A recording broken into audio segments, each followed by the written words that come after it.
Very good morning to you. It is 7 a.m. Monday, December 1st. It's like, did I tick off November? I mean, literally, wasn't I saying that corny line, November 1st? 2025. Welcome to ONNJ Mornings. I'm Ken Rosato taking calls at 888-658-0234. Meteorologist Mike Favetta has a forecast you'll want to pay attention to. Weather is brought to you by Audio Nova, your hearing experts. Not that you would ever not want to pay attention to meteorologist Mike Favetta's forecast, but this one is interesting. Starting off with sunshine, but then pay attention, Mike. Quickly going wintry. Yes, this time tomorrow. Some snow will be falling, Ken, across parts of northern New Jersey, but I want to emphasize the northern part of northern New Jersey because it is very localized as to who will see the accumulating snow tomorrow. Yeah, most places north and west of 287 get a little bit of snow during the morning, but it quickly changes to rain, and that will severely limit our accumulation, especially through the rest of the morning. First, we've got to get through today, and it's a cold start. You can kind of feel the chill in the air, especially with the wind chills right now in the 20s, right down to the coast. A wind chill of 23 this morning in Toms River. That's a little bit cooler than yesterday. So a little bit of sunshine to start off our day. We're clear at the moment, and it'll stay nice and sunny for the better part of this morning. Then we get into this evening. The clouds race in shortly after sunset. You can see them pop up here, and with that, we have a little bit more. Oh, hey, come on. Let's see, it's running behind. It doesn't want to show. It's too afraid to show the snow. Later on this night, there we go, into tomorrow morning, you see around 5 a.m. those shades of blue begin. This is the initial round of light snow that gets going, but the warm air takes over. So there'll be a little bit of a rain-snow mix starting as soon as 8 a.m. And with most of the rain staying to our south, and especially south and east of 287, if you find yourself south and east of 287, it's not going to accumulate. It is predominantly a rain event for you. Only in the highest elevations there of Morris and Sussex County will there be a small accumulation of maybe 2, 3, possibly 4 inches in High Point, and that ends by 1 o'clock in the afternoon. So when we get to lunchtime, it is all rain for the entire state of New Jersey, top to bottom. And then the system's out of here by later tomorrow afternoon. So a very quick hitting system. Yes, it'll be raining and snowing for a good clip in the morning, but it's not an all-day event, and it really wraps up quickly. Look at the snowfall accumulations. By 7 a.m., you get just a dusting there toward Morris County before it all changes over to rain. And then again, maybe on the highest end there up in High Point, about 4 inches. The rest of Sussex County, anywhere from 2 to 3 inches. And again, that's done by around noon tomorrow. So a quick moving system. We're locked in with the cold, though. That doesn't go anywhere. Our actual air temperatures dip down into the 20s and even some teens by early Thursday morning and Friday morning. So very chilly weather on the way. And it stays cold even right through the weekend with another possibility of some snow and rain by the weekend. So there's our wet weather for tomorrow. Wintry for some and then cold sticking around for the rest of the weekend. We'll talk more about that snow forecast coming up with your next weather update in just a few minutes. Call it a snorecast. Snow forecast. I mean, you meteorologists love to elide like that. Why not a snorecast? I think that works. I'll patent that. I'll try it. All right, Mike. Thank you very much. We will be paying attention. In terms of traffic, we have a down tree on Route 175, both directions north of Route 29 in Ewing Township with all lanes closed there. Crash on 287 northbound at exit 12 Franklin. The right lane closed. We have a crash investigation, Route 73, both directions, south of Route 692, Franklin Ave in Berlin. All lanes are closed northbound. One lane is closed south. We have a crash on Route 55 northbound, south of exit 58, Deptford Center Road in Deptford. One left lane is closed. And a crash on the GSP southbound exiting at exit 41, which is Jimmy Leeds Road in Galloway. We have a down pole on Route 9 northbound north of 8th Street in Lakewood. All lanes closed there. And another crash back over to the GSP on the Garden State northbound north of 82A, Route 37 West, Toms River Township. All lanes open to traffic, but things are heavy. Delays already going into the Holland Tunnel right now. We're told it's 25 to 30, which is a lot for this hour for the Holland Tunnel. Lincoln Tunnel is 30 to 35. We look at the GWB upper and lower levels, the approach to Manhattan, absolutely jamming. We're talking 40 to 45 minutes already at 7:05 in the morning. Well, you heard Mike talking about it. Parts of New Jersey could be blanketed with up to 5 inches of snow this week as a potential nor'easter is set to hit the East Coast. The storm would likely hit tomorrow, starting with flurries early, like this time tomorrow. Areas closer to New York and the shore would then shift to rain, while higher elevation, so as Mike said, extreme northwestern New Jersey, they could see some accumulation. But wait, there's more. A polar vortex is also set to hit the U.S. this week, plunging half of the country into below freezing temperatures. 7:05, 7:06 right now. The U.S. has ordered airspace shut down over and around Venezuela. And President Trump has issued an ultimatum to dictator Nicolas Maduro. Step down, take your family, and leave at once, or else. Venezuela's allies, Russia and China, have slumped away quietly as if to say, hey, bud, you're on your own. Maduro asked to retain control of the military and to be immune from any prosecution internationally, to which Trump responded with an immediate, no. Ciao, get lost. Just miles off the Venezuelan coast, the U.S. has 15,000 troops on 11 warships and the aircraft carrier USS Gerald R. Ford. Rumors yesterday suggested Maduro's presidential plane had already flown him to the border with Brazil, where he may play a waiting game. Maduro seized control of Venezuela after many say that he lost the presidential election in 2024 to opposition leader Maria Corina Machado. Under Maduro and before him, fellow socialist Hugo Chavez, millions fell into destitute poverty, unable to get even the most basic food staples, while the Maduro government made billions seizing control of the nation's oil industry. Yet another example of a failed totalitarian socialist regime, which makes you wonder how a democratic socialist got elected mayor of New York, when this is what socialism results in. Time is 7:07. 4 people were killed, 10 others hospitalized with injuries following a shooting at a California banquet hall where a family was hosting a celebration Saturday. Gunfire broke out around 6 p.m. in Stockton during a children's birthday party of all things. The victims included children and adults. Video shows one of the victims being given CPR. You see there right in the left, there you go, the left side of your screen. Police are looking into the possibility there was an intended target. It's not known if the shots started outside or inside the hall. 7:07, and Senator Cory Booker is married. Alexis Lewis, nearly 20 years his junior, in Washington, D.C., just 2 months after announcing their engagement on Instagram. She lived in Los Angeles. He lived in D.C., just like the previous girlfriend he had of 2 years, Rosario Dawson, was living in L.A. while he was in D.C. How do you maintain a relationship when you're 3,200 miles apart? Lots of texting, I guess. Dawson has since publicly announced that she is bisexual, not his current wife, the woman he dated for 2 years. Only close family were present Saturday in the interfaith ceremony for Booker and Lewis. It was witnessed by both a pastor and a rabbi. Lewis is Jewish, Booker Christian. You don't find anything sketchy about this? The couple celebrated afterward with pastries from Calandra's. That's a good thing. And a vegan chocolate chip cookie dough cake to fit Booker's so-called vegan diet. He says he's vegan.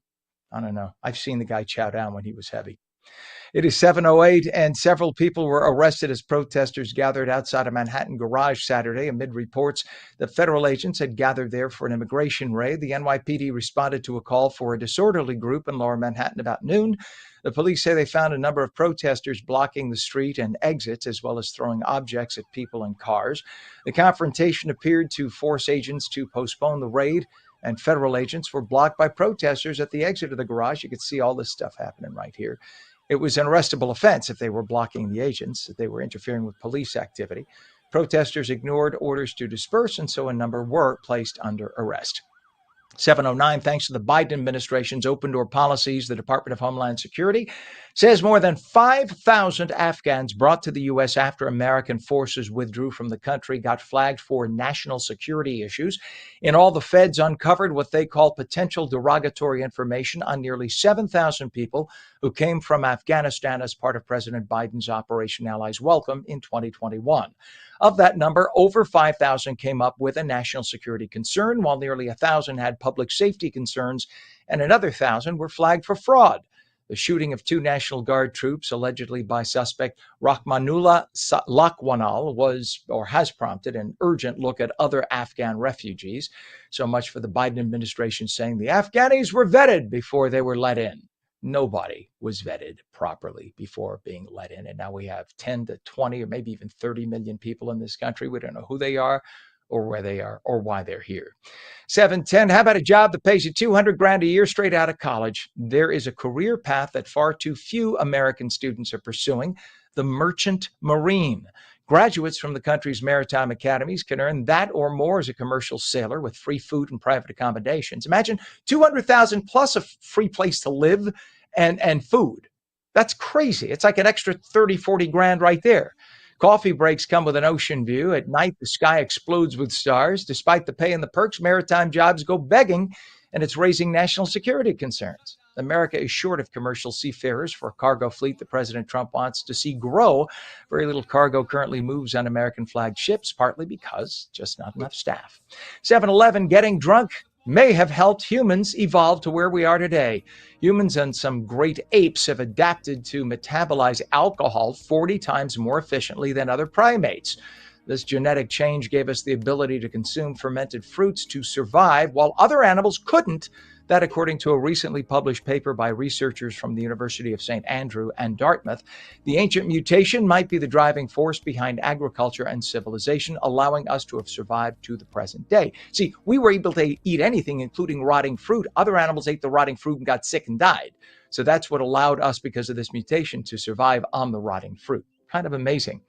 7:12 is our time. Our temperature is 37 degrees. Lots of sun early, partly cloudy later. It'll be breezy and chilly. Highs today, upper 30s. Then look out for a possible nor'easter developing tomorrow, as Mike said. Rainier toward the shore and toward the New York area as you get toward the eastern part of the state. But as you get west and far north, you could see some accumulation, 2, 3, 4 inches possible. Certainly, though, it'll begin with some kind of mix on the ground. So tomorrow morning at this time, give yourselves extra travel time. Mike will be back with the full Garden State forecast, and we'll take your calls at 888-658-0234. 888-658-0234. You're watching ONNJ Mornings on your Monday morning. Don't go away. We're coming right back.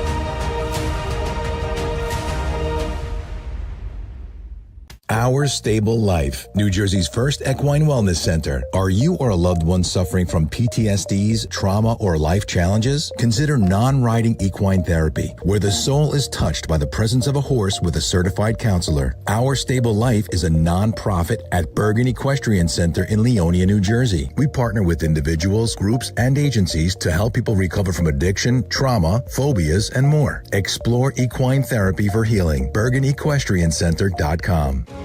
At AmeriHealth, we understand what's important to you. It's why we offer some of the lowest cost health plans in New Jersey, with access to one of the state's largest networks of doctors and hospitals. Plus, with free 24/7 virtual care, you can see a doctor anytime and anywhere. And we're committed to giving back to help make a difference in our communities. Learn more at AmeriHealth.com. A health plan for everyone.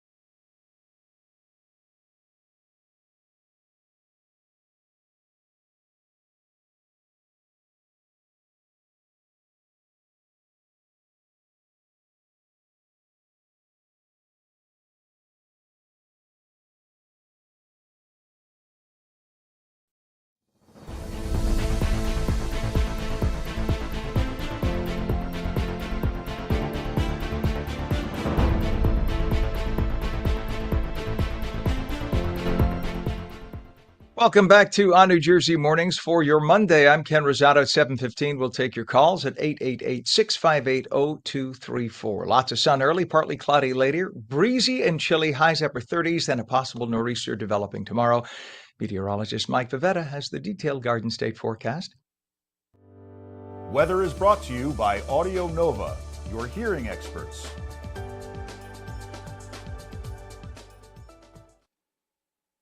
Well, Mr. Mike, the word nor'easter makes me kind of get shivers. I think in this case, it's predominantly a rain and wind. And here's the kicker. It's such a short-lived event that by 3 o'clock in the afternoon, it's out of here, right? So we wake up, yes, tomorrow morning will be a little snowy for some, mostly rainy for many. And with that wind howling throughout the afternoon, it'll really feel chilly. Today, chilly, no exception. We're starting off at 42, starting off around freezing, climbing to a high of 42. These are average late December highs. So really cold stuff on the way, especially for later this week if we're already starting the week with temperatures that feel like the end of December, and yet it gets colder later this week from this point forward. Now with the wind chills later on today into tonight feeling really cold, we'll be down in the teens and 20s overnight.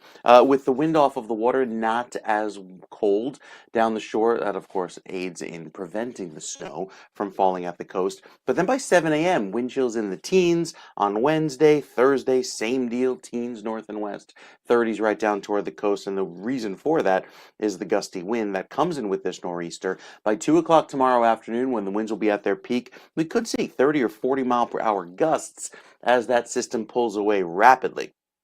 So for today, plan on mostly sunny skies. We saw those clouds from yesterday and some showers clear out overnight. And now we begin dry early this morning. As our system gets going, hasn't even developed yet. It's right off the coast here. Will eventually work its way north and east and provide us with a little bit of that wet weather throughout the afternoon into tomorrow, end of day. But again, it's a little bit of snow to start. And look at where the line is, really north and west of 287. Maybe some mixing at 5 a.m. right down toward the turnpike, but beyond that, it is a fast changeover to rain. And while it'll be thumping for several hours tomorrow morning, really when we're live during the morning show between 7 and 9 a.m., it quickly wraps up by 9 or 10 o'clock in the morning, transitioning quickly to rain and staying as a heavy rain until about 2, 3 o'clock, and then it all gets out of here by dinner time tomorrow. So a very quick moving system, limiting accumulations predominantly because so much warm air moves in. So again, the forecast snowfall total could be up to an inch there, places like Morristown before it all washes away with the heavy rain that comes in after, and then even for you up in Sussex County, 2 or 3 inches before that quickly compacts and mostly washes away with the heavy rain that moves in throughout the afternoon. Beyond that, we are locked in with the cold. It stays very chilly with some flurries on the way by Thursday, some pretty cold weather on the way through the rest of the week, and staying that way even into the weekend with another potential system that moves in as soon as Saturday. A little bit of rain and snow changing over to just cloudy skies by Sunday, a high of 40. So some very cold weather that sticks around with us, Ken, at least for this week. Sort of like the relatives who won't leave the couch after Thanksgiving. I got you. I got you. We got it down. Thank you so much. I hope you had a good one, by the way, Mike. We haven't talked since. Wonderful. I'm sure we'll talk turkey later. All right, thank you, Mike. Appreciate you. Let's look at traffic right now. Let's go over to 287. This is in Franklin Township. Look at this mess. 287 northbound at exit 12, Route 623, Franklin Township. We have a crash causing what you see there. And look at that. We got an emergency. Was that an emergency vehicle? Maybe. I thought it was an emergency vehicle on the shoulder.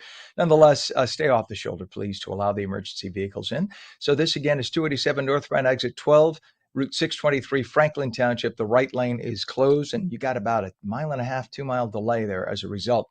We have downed tree, Route 175, both directions affected north of Route 29, Ewing. All lanes are closed. Crash on Carson Road northbound approaching South Bridge Road in Elizabeth. Center lane is blocked there. Crash investigation on Route 73, both directions by Franklin Ave in Berlin. All lanes closed northbound, a left lane closed southbound.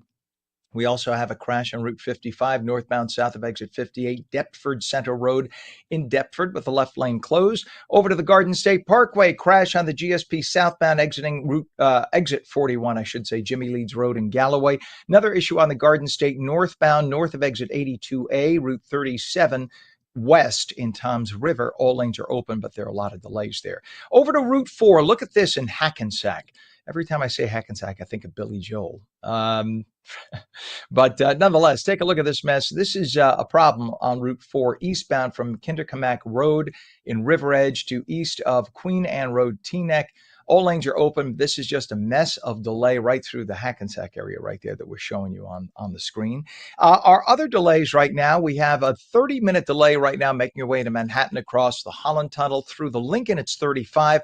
And look at the GWB upper and lower levels, 80-95 approach, bumper to bumper. This is going to be the case for the next 3 weeks. This is what happens every year leading up to and just beyond Christmas until you get to the first week of January. It's just a lot of goods being delivered into Manhattan. People are in town, and this is what you get as a result. So it's going to cost you 45 minutes into Manhattan, 80-95 approach on the GWB. 7:21 is our time, and the Wall Street Journal reporting that U.S. officials fear India may be trying to cover up the truth about that deadly Air India plane crash, which killed 260 people. Just one passenger survived when Flight 171 crashed seconds after takeoff. U.S. investigators believe the captain deliberately cut off the engine's fuel supply, thus crashing the plane. Some U.S. officials fear the Indian government will try to blame mechanical faults with the plane. Indian observers, however, believe the U.S. is overlooking flaws in American-made planes, although no Boeing Dreamliner has ever suffered a fatal crash before. That's the 787. It's never had any of the problems some of the other Boeings have had. 7:21, Fulton County, Georgia Democrat DA Fani Willis's case against President Trump is over. The judge agreed to dismiss the racketeering case against Trump last Wednesday. The Georgia Supreme Court upheld a ruling disqualifying Willis from the case in September. Willis was caught lying when she claimed she paid all the special prosecutors working on the case the same hourly rate when she was actually paying her boyfriend attorney way more. Have you ever heard of the term scromiting?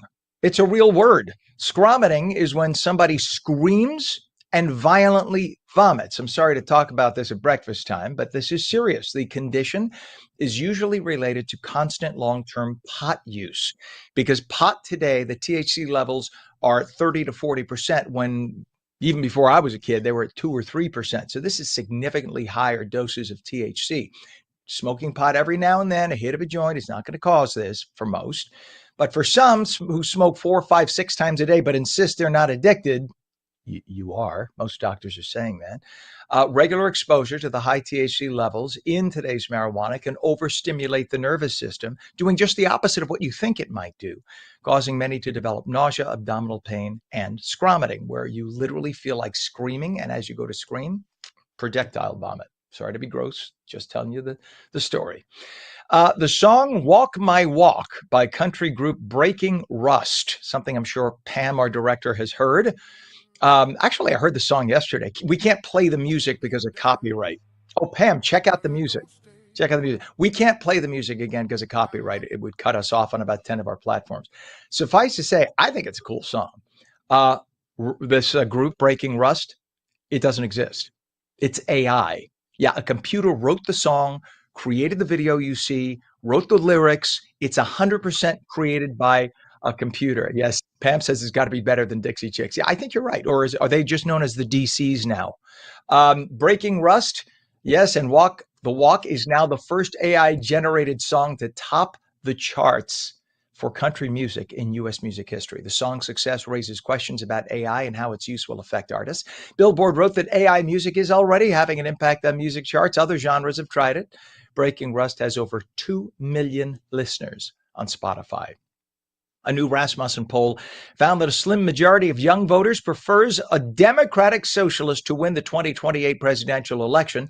The survey of voters aged 18 to 39 showed 51% favored a Democratic socialist. 27% of the respondents cited their parents as influencing their decision. So maybe mommy and daddy were kind of pot-smoking hippies in their time.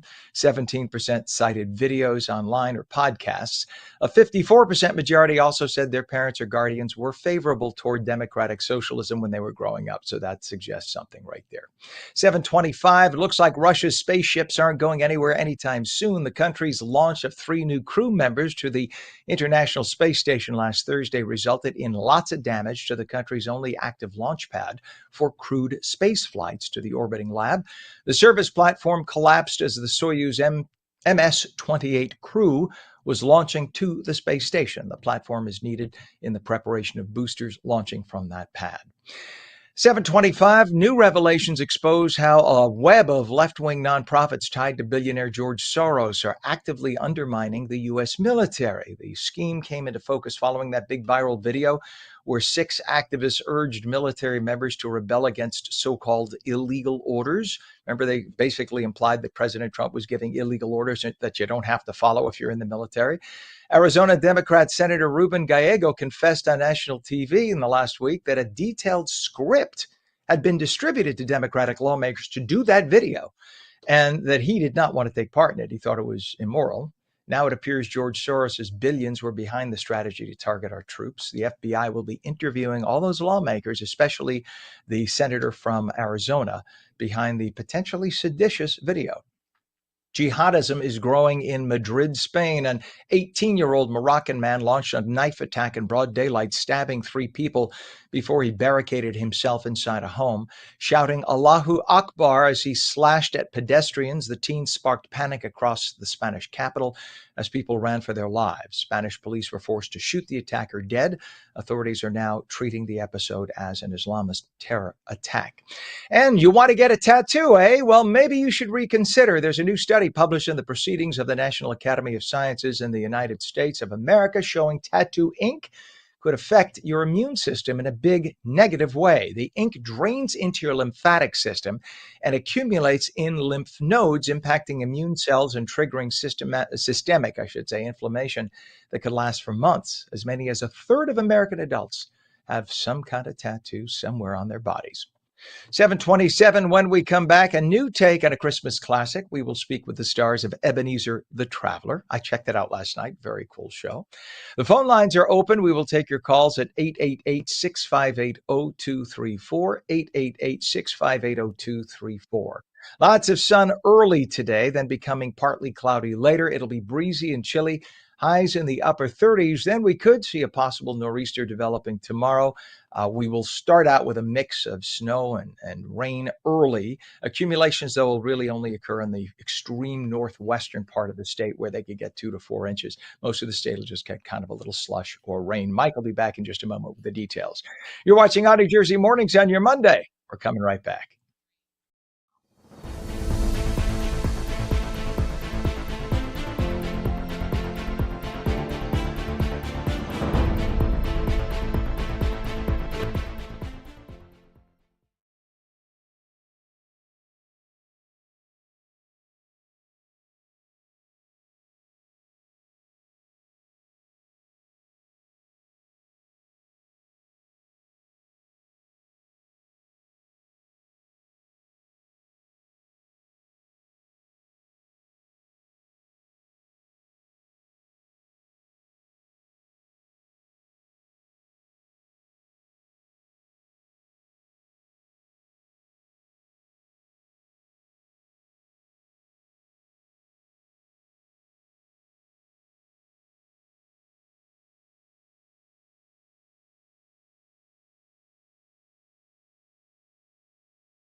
morning. It is 37 degrees at 7:30, Monday, December 1st, 2025. Oh, where did November go? I'm Ken Rosato. Welcome back to ONNJ Mornings. Lots of sun early, partly cloudy later, breezy and chilly highs upper 30s, and look out for a possible nor'easter developing tomorrow.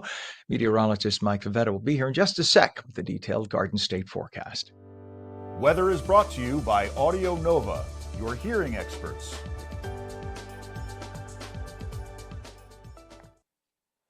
So it's like I went to bed at 11 o'clock last night and it was November, and then Right. I woke up and it was December. How does that happen, Mike? It's incredible. Thanksgiving feels like 2 weeks ago, and yet there's still leftovers in the fridge. I don't know about you, Oh, but yes. having, turkey, mashed potatoes, and gravy every meal for the last 3 days is kind of, I'm over it.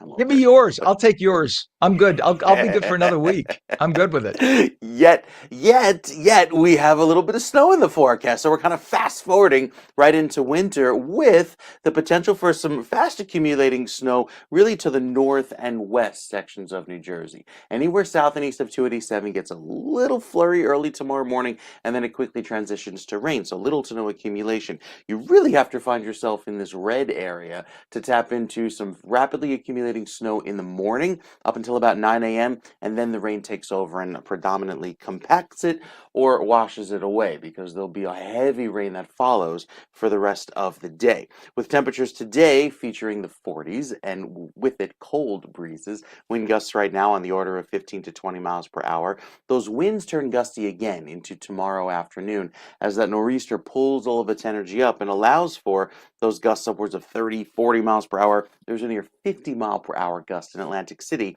by tomorrow afternoon. I don't know if you saw, but it just briefly went to 62. So yes, very gusty winds tomorrow at the coast. That will be your nor'easter impact. But if you find yourself in Sussex County or even back over toward sections of western Passaic, a little bit of snow tomorrow morning, just borderline winter storm warning criteria. And then we're right back to a clear sky going into Wednesday, but a cold Wednesday at that. We're clear today, and it's very chilly to start off our morning with temperatures running anywhere from 5 to 10 degrees below average. We see the clouds roll in tonight. Here is our snow tomorrow morning. Again, really only northwestern sections of Morris County, Sussex, and even Warren County, and then all goes to rain by 1 o'clock. So a fast-moving system. It's out of here by dinner time tomorrow. We'll just be cloudy and a little drizzly with the cold weather in place, and with that, we start off our Wednesday very chilly, and with that cold breeze kind of locking in the chilly air through the next several days, it's going to remain cold at least through the end of the week. And with that, the forecast map showing a little bit of that energy coming through after the high pressure from today that gives us our sunshine races on by. Here's our big system. The storm moves up the coast, and because it moves so quickly, it really limits our impacts here, out of here before you know it. And then by Thursday into Friday, we have another round of clear sky that takes over before the potential for another round of cold weather with some snow and rain may come in for Saturday. Of course, that's after all of the brutal cold with temperatures in the 20s each morning, wind chills in the teens, highs barely making it above freezing even by Friday, and then Saturday could have our next round of rain and snow, but that's a while away. Let's take it one system at a time. We'll take another check of your forecast, Ken, coming up in just a few minutes. All right, sir. Thank you very much. We have a lot of traffic to talk about, Mike, and it's all your fault. I'm kidding. It is not Mike's fault. 37 degrees right now, by the way, in northern New Jersey, 33 in Trenton, 34 in Vineland, and 34 in Cape May. Looking at traffic now, we go over to Route 73, and this incident is a crash investigation in both directions. Franklin Avenue in Berlin. All lanes are closed northbound. The left lane is closed southbound. Look at this absolute mess. You can see the emergency vehicles on the scene there. And, if for a local road, this is an absolute mess, causing a big problem. This is what takes you over to several of the major highways. So all the people who live in that part, that Berlin township, they would normally come through there to get to their highway. So at this hour, you can see the mess that's causing. We also have issues on Route 175, and this is in Ewing Township, both directions affected. North of Route 29, all lanes are closed now because of a downed tree across the roadway there. Let's go over to Route 4. This is a problem, a crash we have eastbound west of River Road in Teaneck. The left lane is closed there. Sorry for that camera shot. It's just the sun glare on the glass, but look at the absolute mess. both sides affected on Route 4 Teaneck. We have a problem right now reported on Route 55, a crash northbound south of exit 58, Deptford Center Road, Deptford. The left lane is closed there. And we go over to 287 north of exit 12, Route 623, Franklin Township. The right lane of 3 lanes closed. Look at the damage that's causing for folks trying to get to work. Aren't you glad you're home right now watching this? I would dread getting out on the roadway. Down pole on Route 9, northbound, north of 8th Street in Lakewood Township, all lanes closed. Over to the GWB approach right now. And I should mention, 30 minutes to get in on the Holland, 35 of the Lincoln, and the GWB is now a solid 45 minutes, upper and lower levels, 80-95 approach, all bumper to bumper. And this is all folks getting deliveries, a lot of trucks getting the toys and the food into Manhattan for all the visitors and all the shopping. 7:36 right now. Thanksgiving has just passed. Christmas just over 3 weeks away. That'll send shivers down your spine. Many of us love to catch Christmas classics at the movies or on TV, but how about a new take on a Christmas classic? Ebenezer the Traveler was released a year ago this week. It is a sequel to A Christmas Carol. See, Ebenezer Scrooge has his famous redemption, but then he's murdered the next day and wakes up in the afterlife. Sounds like a very Jersey plot. He gets sent on a mission to cross through time and ends up in modern day Oklahoma. Amanda Ray Dodson plays Ebenezer's beloved sister, Fan Scrooge, and Jerry Parisi plays the man himself, Ebenezer. We welcome them both. Good morning, Jerry and Amanda. Morning. Good morning. I got to ask Jerry, because I checked this out last night for the first time. First of all, it's a great show. You guys do a wonderful job. And when I saw at the beginning, right at the beginning, without giving away too much, when I saw right at the beginning that you're in Oklahoma, I was like, what? What? Only a Jersey mind had to come up with this. So what did you first hear about the movie and how did you both get your parts? Let's start with Jerry. Well, first of all, I am one of the executive producers along with Joe Valenti, my wife, Joanne Parisi, and a whole host of other producers. And Amanda has been a friend of mine and a great actress many, many years. So we all got together. We started coming up with some thoughts on this. And because of the many different Christmas Carol venues that I did in my lifetime, I always needed a backstory. Well, this became a backstory. And we said, well, what would happen if this moved to the future and something exciting would happen, not at the end of A Christmas Carol, but 3/4 through the way and take that shift over. And that's exactly what Ebenezer the Traveler is, a shift over. It is known as the untold twist. I love that. I love that because it's like here I'm thinking a bunch of you were having a glass of wine a few years ago and you said, hey, what if we took Ebenezer? See, you're laughing. It happened. I knew it happened. All right. So this is certainly a new take on the classic. So do you think your respective characters, when you take them on that roller coaster ride through history, do you think that still helps preserve A Christmas Carol for folks who are looking for that? I loved it. So let me hear spoiler alert for folks too. Yes, it does. But were you concerned when you decided to do that it might take away too much from the original Christmas story concept? Not me, because I knew we had a great writer by the name of Leland R. Prater, and he's out in Oklahoma, which is one of the reasons we were in Oklahoma. We did shoot many scenes in Long Island. We did shoot in Staten Island. We also shot in Toms River, and we also shot in Hopewell. And then we went on to the sets in Oklahoma, 3 of them. I love it. So Amanda, I have to ask you about this then. Okay. So when you found out you're going to be Fan Scrooge, but yet there was a twist there, what did you think? I thought that it was an amazing opportunity to bring this character to life.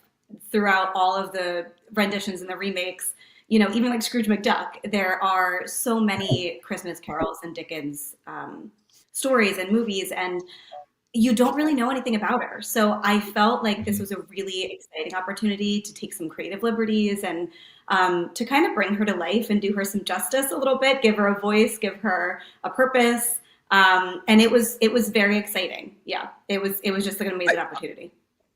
I love that. And that is true because people just don't know much about any of the characters except for Ebenezer. If you speak generically, you say, oh yeah, I saw it when I was a kid or whatever, but I don't know enough except for Ebenezer. So that is true. You really had that open idea. You can be very creative.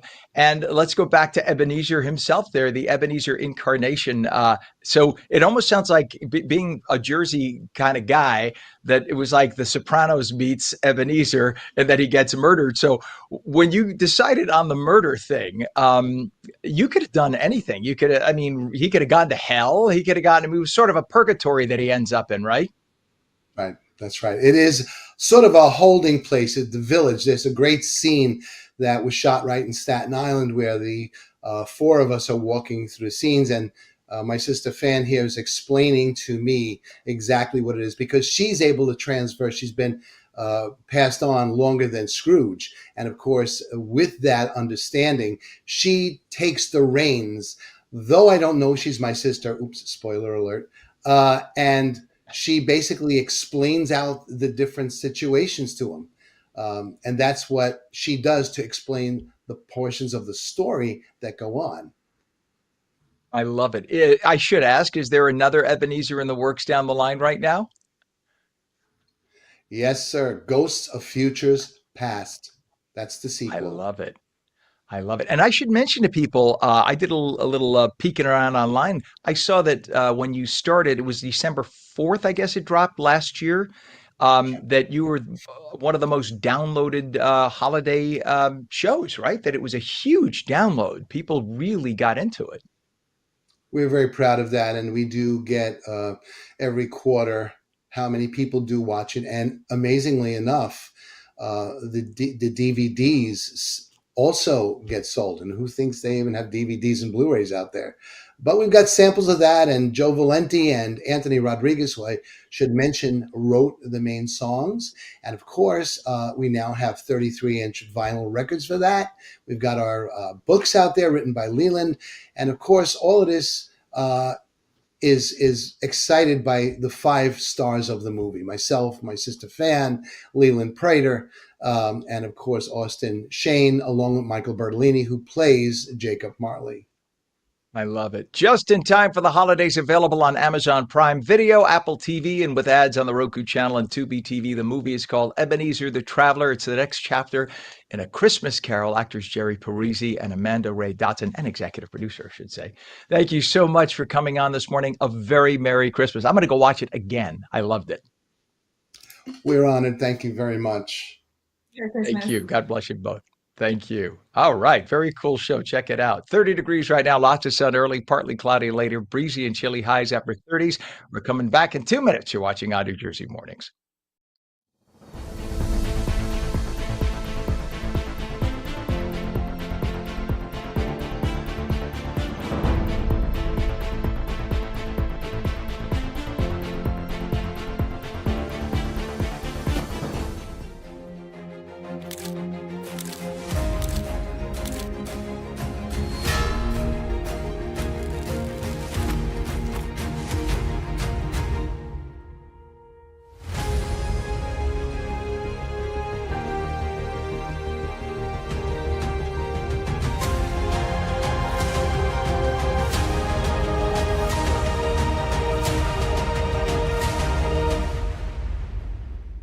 Our Stable Life, New Jersey's first equine wellness center. Are you or a loved one suffering from PTSDs, trauma, or life challenges? Consider non-riding equine therapy, where the soul is touched by the presence of a horse with a certified counselor. Our Stable Life is a non-profit at Bergen Equestrian Center in Leonia, New Jersey. We partner with individuals, groups, and agencies to help people recover from addiction, trauma, phobias, and more. Explore equine therapy for healing. BergenEquestrianCenter.com.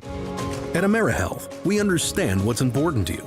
It's why we offer some of the lowest cost health plans in New Jersey, with access to one of the state's largest networks of doctors and hospitals. Plus, with free 24/7 virtual care, you can see a doctor anytime and anywhere. And we're committed to giving back to help make a difference in our communities.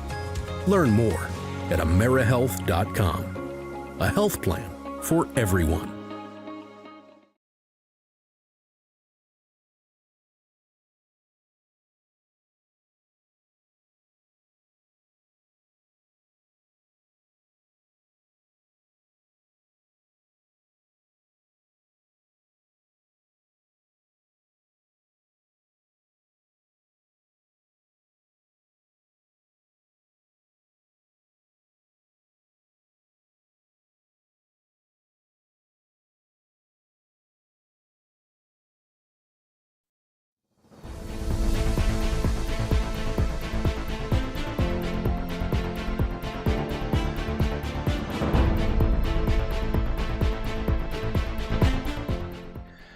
Welcome back to ONNJ Jersey Mornings. I'm Ken Rosato. It is 7:45, and we'll take your calls at 888-658-0234. Lots of sun early, partly cloudy later, breezy and chilly, highs upper 30s, then the possibility of a nor'easter developing tomorrow.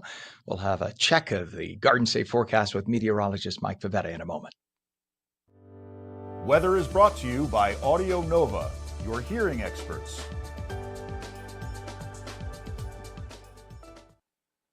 See, here I was all geared up for a sou'wester.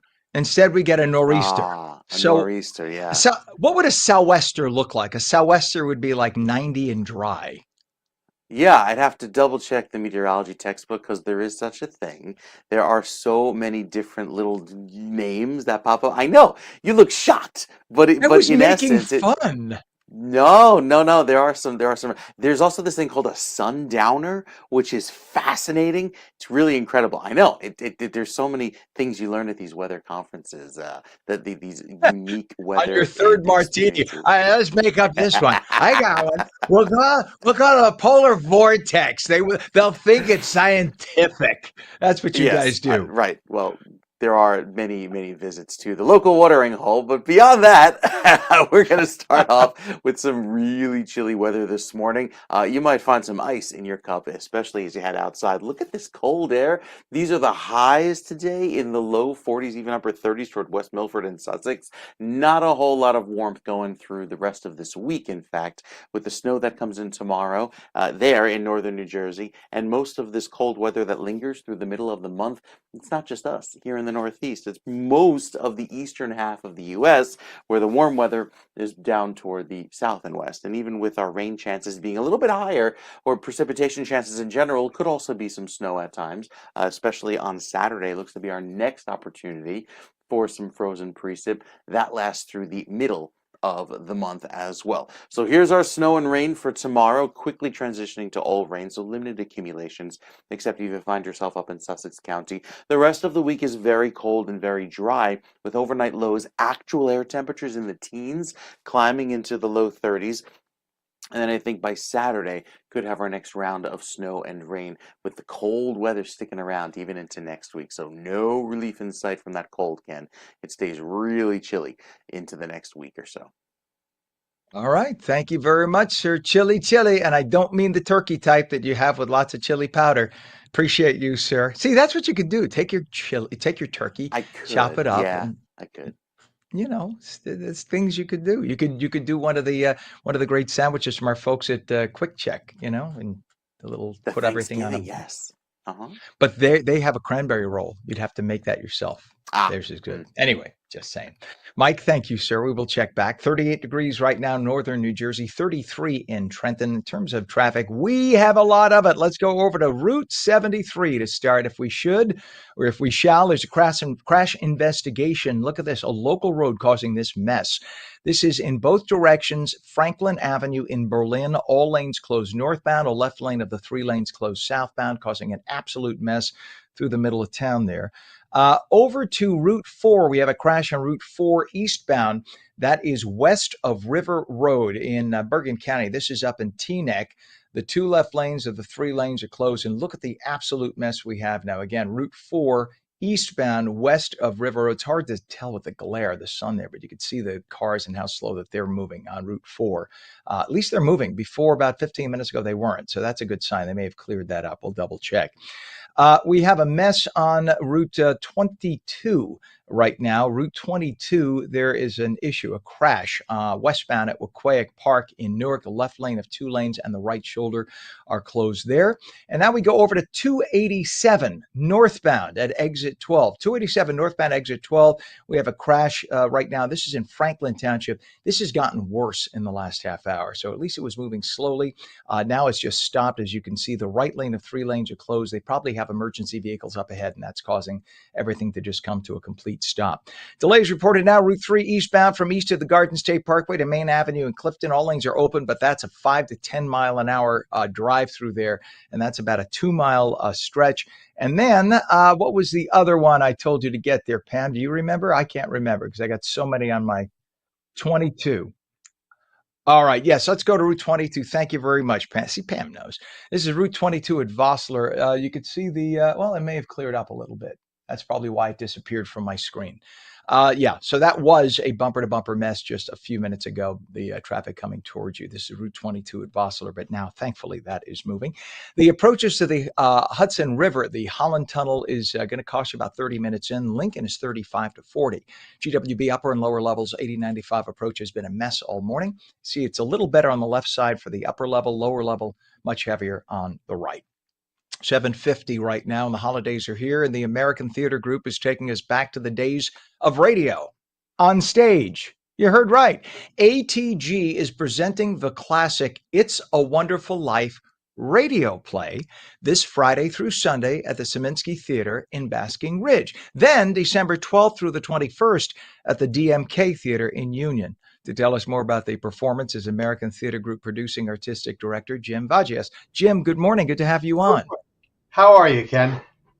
I'm good. I want to make sure because I want to make sure the pronunciation. If it's Greek, it's Vagias, and if it's Latino, it's Vayas. Good. All right. I knew it could be either. So last night when I was going over my notes, I'm like, I don't want to mess this up. All right. So Jim Vagias. Appreciate it. You're not good, the first. Sir. You're far from the first. You have. Well, you certainly have my attention because I love radio. I've been on the radio and TV in the tri-state 46 years. Radio certainly owns my heart because of the intimacy of the medium. I'm on WOR radio to this day. So when did ATG decide to perform the radio version of this classic, and what unique challenges does performing a radio show in front of a live audience present for you? That's a great question. ATG's been around for about 13 years, and we like to do things a little bit differently than we normally do. So, for instance, we just did Our Town, but we cast a lot of the townsfolk with New Jersey drama teachers, slightly different than it's normally done. With It's a Wonderful Life, we thought this is one of America's classic films. And we wanted to be able to give it to our audiences in a way they don't expect it. So we have 5 actors on stage playing all the roles, every single role in the story. And then we have a Foley artist, a sound effects artist who makes the sound effects. So you can watch the actors, they go up to microphones, they perform as if they're on the radio. And every once in a while in a rehearsal, I'll close my eyes and just try to imagine what it must have been like sitting next to a radio back in the days of radio and just letting my imagination soar. And it's wonderful. It's exciting. The cast is just delicious. They're delightful. You're gonna feel all the joy and sorrow and fun of the film, but you're gonna see it live in front of you. So for instance, we'll have a sound effect, and when George Bailey is running in the snow, we have cornflakes in a pan. And our sound effects artist, our Foley artist, just puts boots down and crunches the snowflake, the cornflakes, and it sounds like you're in the snow. And this was really done. I mean, think about it. These were pioneers who did this. I was one of the last disc jockeys at WNBC radio back in the day, 66. Wow. And, I was in the studio. I used to work in the studio on the second floor where they did that. They had Toscanini had the orchestra there. And literally I sat on the floor it was built on rubber bumpers so you wouldn't hear the noise with the ribbon mics. I mean, so I experienced the tail end of this, and you almost bring tears to my eyes that you're bringing it to audiences, especially younger people who maybe wouldn't even read about this, and you're letting them see it. So, exactly. I mean, when did you come up with this concept and why? I'm glad why, but why? Concept. I would love to be able to take credit for the concept. It's not my concept. It is a published script, and other companies throughout the state and the country, for that matter, do It's a Wonderful Life sort of as a radio play. We have a gifted director, Joe Disher, who suggested the idea to me this past summer, and I mulled it over and I thought, American Theater Group has never done a holiday Christmas show. And what better way to ring in the holidays than with It's a Wonderful Life? Now, yes, you can watch the movie on TV, and you can't beat Jimmy Stewart and Donna Reed, but to see it live, to see it on stage with all the sound effects, and to get the sense of what it must have been like in the days of radio, to go to a radio station and watch talented actors perform a script. And these actors, as I said, perform every single role in the show. So the same actress that plays Vi, the Jimmy Stewart's high school temptress, is also playing Zuzu with her old rose petals. The same actor that's playing Mr. Potter is also playing George Bailey's uncle. So it's just a delight to see everybody switching back and forth, all the different roles. Literally, sometimes in a split second, they go from one role to another. Sometimes they'll have an argument, a dialogue, and it's the same actor doing it. This is true acting, and this is imagination, and this is where something like this, the way each individual mind interprets this makes it so much more special as opposed to seeing it on a screen kind of lazily handed to you. This is Yeah. beautiful. This is the creativity and the wonder that radio was. Thank God you're giving everybody a taste of it. What has the response been? You haven't done this yet in public, right? This is still in rehearsals? We're still in rehearsals. We open Friday night in Basking Ridge for the weekend at the Zeminski Theater. Then we move the following 2 weekends to the DMK Theater in Union. We've just started performing there. And we think the audiences are going to just love it and adore this show. And hopefully it'll be a perennial. We hope to do it every Christmas time. But having said that, come see it this time. Yes, because it's special no matter what. This is just something you may never get another chance your whole life to see. So this is really, really special. Well, Ken, I expect to Jim, see you there. yeah. You seem so enthusiastic about it. Oh, We expect to see you hell there. yeah. Hell yeah. I'll come up on stage and do the radio announcer and bring everybody out if you'd like.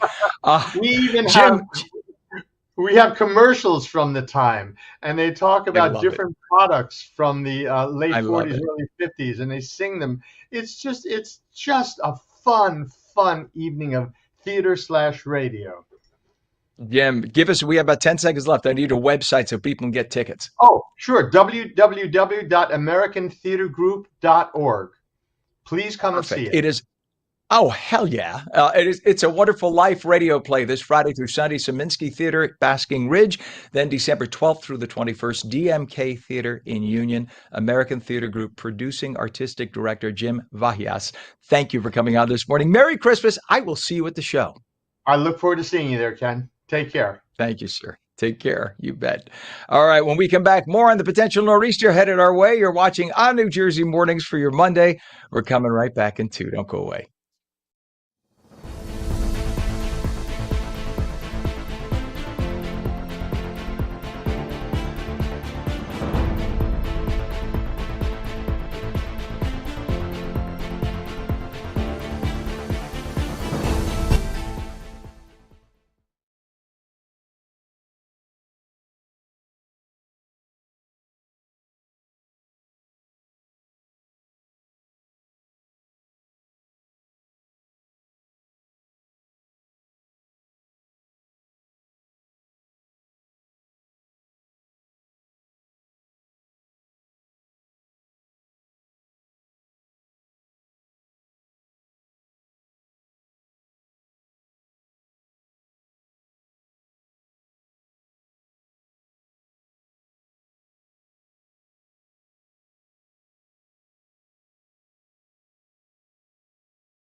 Good morning. It is 8 a.m. on Monday, December 1st, 2025. Welcome back to ONNJ Mornings. I'm Ken Rosato. We'll take your calls at 888-658-0234. Lots of sun early, partly cloudy later, breezy and chilly, highs upper 30s, then a possible nor'easter developing tomorrow.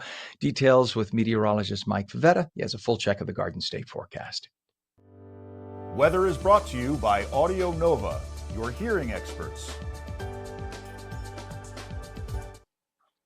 So it's funny that if we were in mid-January or February, what you're about to talk about for tomorrow would be True. But because it's the first of the season, people are running to get the two things they will never eat or drink, bread and milk. Do you know that I went last night to the market and everybody around me was buying bread and milk? And I started doing the radio and TV interview. I was like, so why are you buying? Do you eat bread and milk it's like, why don't you get like Hot Pockets? I get that. Bread and milk. This isn't 1968. What's going on? It's true, and yet for someone who actually has to get milk because we're out of it in this house, it's gonna be hard to find. A little shortage, right? Oops. I'll wait till Wednesday when the shelves will be restocked, because for most of New Jersey, it's a lot of wind and a little bit of rain, and it really only happens tomorrow morning. If you find yourself in the northwestern corner of New Jersey, there from Sussex County over toward Morris County, a winter storm watch only for one county in New Jersey. These other counties in purple are the winter weather advisory for maybe a slushy accumulation. Again, the worst is the hard-hitting part of the storm tomorrow morning during the morning rush, and then it quickly wraps up in intensity after 9 a.m., and we're just left with a little bit of rain up until noon, and then it all wraps up by the early afternoon. So first, the wind, the cold, the rain, that'll be part of it. It's sunny for the rest of the day today until the clouds take over later on this evening, but the futurecast shows it pretty nicely with the clear sky on tap for this afternoon into this evening. The snow gets going briefly tomorrow morning around 5 a.m. It begins falling and then quickly changes over to rain by 8 a.m. So not a whole lot of accumulation, if any, as all of that rain takes over. A little bit of mixing in there with the shade of pink. By 9 or 10 a.m., that rain turns heavy and washes away any accumulation that occurred. And it only stays snowing heavily up in Sussex County for the rest of tomorrow morning. By the afternoon, even Sussex County changes over to rain. So it is simply a wet, sloppy accumulation that compacts down on itself by 3 o'clock in the afternoon. And then tomorrow afternoon by 3, 4 p.m., it's all done and the wet weather is over. It'll still be breezy and still be cold for the rest of the day, even into tomorrow evening, as that snow total accumulation, not all that impressive. Maybe upwards of an inch there in Morris County. At the highest elevation, like High Point, taps into 4 inches. If it surprises us, they get 6 inches. But again, that's before it all changes over to a heavy rain that compacts any accumulation. So it's a fast-moving system, does its damage, and then left with very cold weather and gusty winds. And of course, yes, even some flurries in there throughout the day on Thursday, with actual air temperatures in the teens by Thursday night into Friday morning. So really cold weather on the way as we wrap up the week. Going into the weekend, there could be another round of rain and snow on the way by Saturday. We'll tell you more about that with the weekend weather, Ken, coming up in a few minutes. Unbelievable. All right, sir. Thank you. 'Tis the season. We appreciate it. 8:04 is our time. 36 degrees right now in northern New Jersey, 34 degrees in Trenton. It's 33 in Cape May and 34 degrees in Vineland. In terms of traffic, we have a mess on the roadways this morning. This is all holiday-ish traffic, people trying to make deliveries of their big trucks into Manhattan over the big bridges and whatnot, and that's causing local problems as a result. So let's go over to Route 73 right now. This has been going on for a good chunk of the morning. Route 73 by Berlin Circle.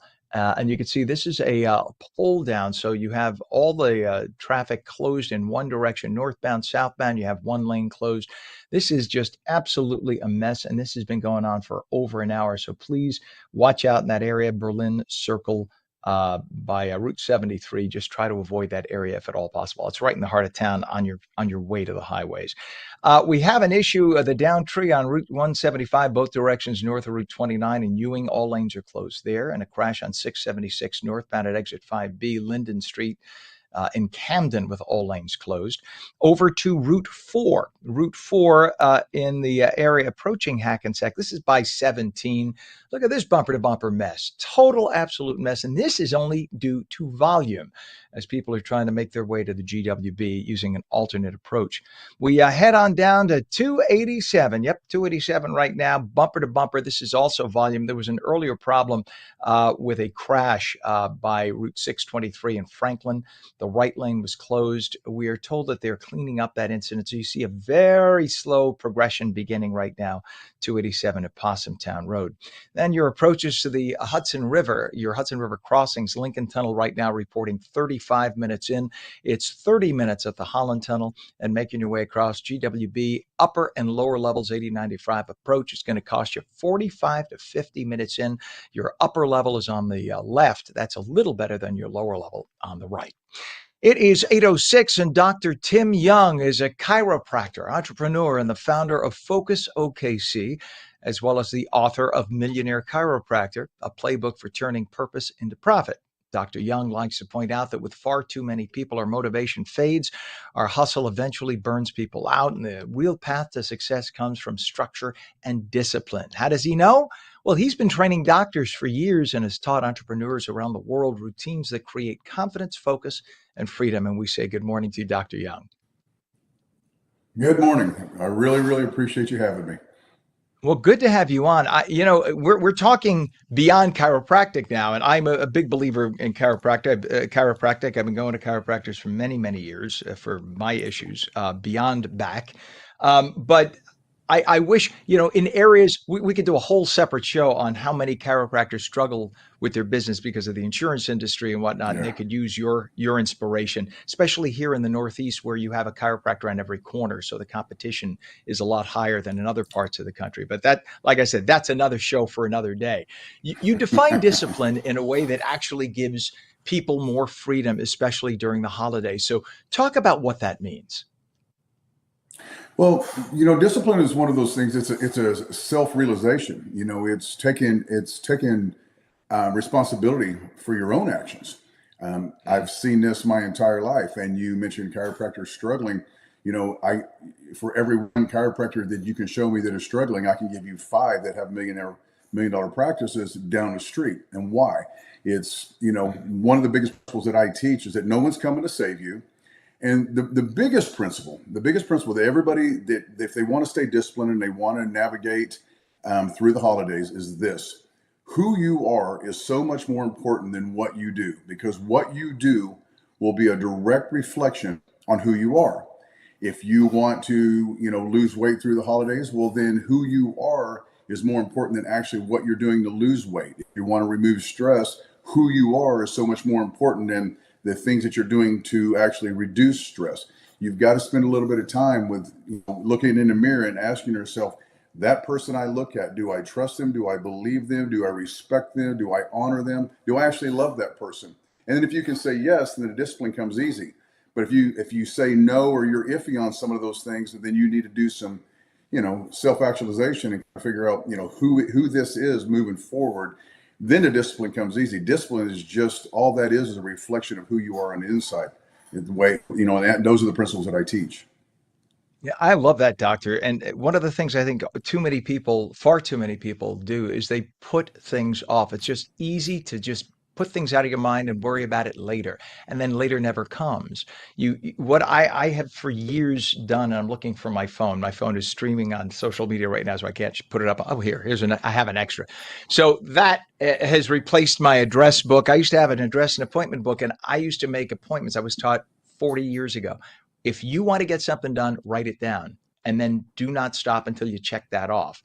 And that has helped me achieve so much in my life, because then you're kind of forced to reconcile with yourself what you wrote down. You have to answer to yourself if you don't do what was on that list. Do you find that that's true for a lot of people, that they wish they could do something and they never sit down to do it? Yeah, and it's interesting about that list. So many people will do that. They'll hear you and they'll write a list, and they'll take the list and put it in a drawer and never look at it again. Dr. Ben Hardy is someone that I admire so much, and he says this is if you want to raise the ceiling, if you want to reach the ceiling of your goals and your potential, then you've got to raise the floor. The distance between the floor and the ceiling, if there's further away, it makes it harder to achieve. And the way we raise the floor is the things that we tolerate. We remove unnecessary things. We tolerate so much, like you said, the phone, social media, things that we eat that we know we shouldn't. Movies and TV that we watch at night when we should be out walking and exercising. There's so many things that we tolerate in our lives that lower the floor, and every time you lower the floor, that's just that much further to your ceiling, to your goals. I teach this in a chiropractic practice. Every thought, word, and action has to have a specific purpose. If it doesn't, it's unnecessary and it's irrelevant, and all it does is pull your energy. It distracts you from what you truly say that you want. And this is probably the biggest, Ken, this is the biggest thing that I see with everybody that I work with. They say one thing and they do another. I want to get in shape. Mm-hmm. Yeah, but you haven't been to the gym all week. I want to make more money. Well, yeah, but you show up late at work and you leave early, and every opportunity that you have, you call in. Your actions and your words have got to be congruent. One of my mentors, it comes from the book Atlas Shrugged, my favorite book of all time. The greater the contradiction, the greater the destruction. But even a little contradiction leads to little destructions. And when you add those destructions up, well, then at the end of the year, then everybody's hustling around trying to figure out what they're going to do now. And then they use January as a rescue mission. And it just doesn't hold water. You have got to maintain this discipline, like we talked about at the beginning, through the entire year. Yes, you can write those things down, which is wonderful. And I think it's powerful, but you actually have to read it. And then it's like writing your workout. I'm going to do these exercises when I go to the gym, right? But you have to go to the gym, and then you have to pull up your exercises. So the point is action. You can write things down, but you got to take action on them.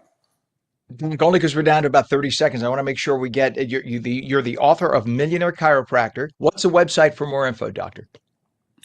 The website for Millionaire Chiropractor is millionairechiropractor.com. And then any information about me speaking and teaching is focusfoundations.com. Love it. Chiropractor, entrepreneur, founder of Focus OKC, and author of Millionaire Chiropractor. Great man, Dr. Tim Young. We appreciate you. Thank you for coming on, and Merry Christmas, sir. Ken, I'm honored. Appreciate you very much. Merry Christmas to you. Thank you, sir. And we're coming right back.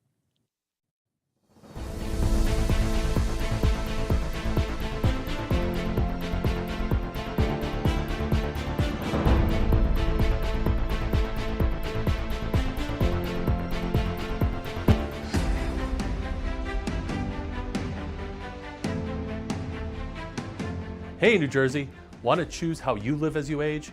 Tune into AARP New Jersey's new show, The Power of Us, the show that celebrates aging with dignity, purpose, and joy. From protecting yourself against fraud, to staying healthy and aging in place, to finding purpose through volunteering, we've got the tools, tips, and stories to help you thrive. Join us on ONNJ and discover the power of us.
Welcome back to ONNJ Mornings. I'm Ken Rosato at 8:15. We'll take your calls at 888-658-0234. Lots of sun early, partly cloudy later, breezy and chilly today. Highs only in the upper 30s. It'll feel colder than that. Then tomorrow, possible nor'easter developing. Meteorologist Mike Favetta will be here in just a sec with the Garden State forecast. Weather is brought to you by Audio Nova, your hearing experts.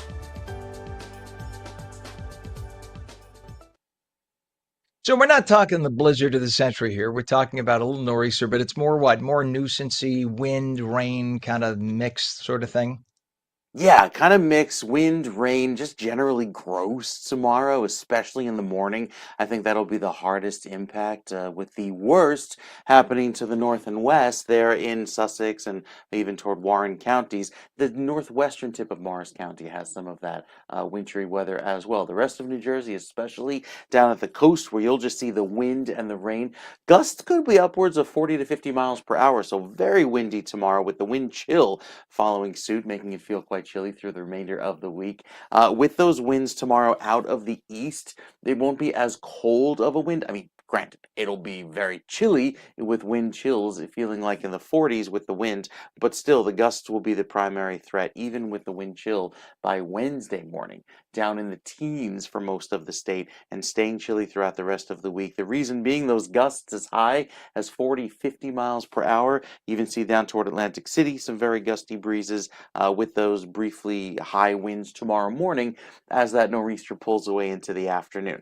Well, we're clear for today. Here's our system that's just forming there offshore and will work its way up the coast into tomorrow morning. That will lead to the gusty winds into tomorrow morning, leading to the little bit of snow that falls early on in the day, then briefly heavy snow in the northwestern corner of the state, north and west of 287, before it quickly transitions over to a plain rain later tomorrow morning. So yes, there will be some accumulation, primarily in Sussex and Warren counties, in the northwestern corner of Passaic County, and even toward northwestern corner of Morris County. But that all goes to rain by the lunch hour, and heavy rain. Look at that shade of red at the coast with some very gusty winds there down toward LBI and Atlantic City, and then that all pulls away tomorrow afternoon, leading to just some cloudy, breezy conditions and very cold weather setting up for Wednesday morning. The snow totals likely less than an inch across most of western Morris County, maybe upwards of 2 to 4 inches there up towards Sussex County, but again, it's isolated toward the big hills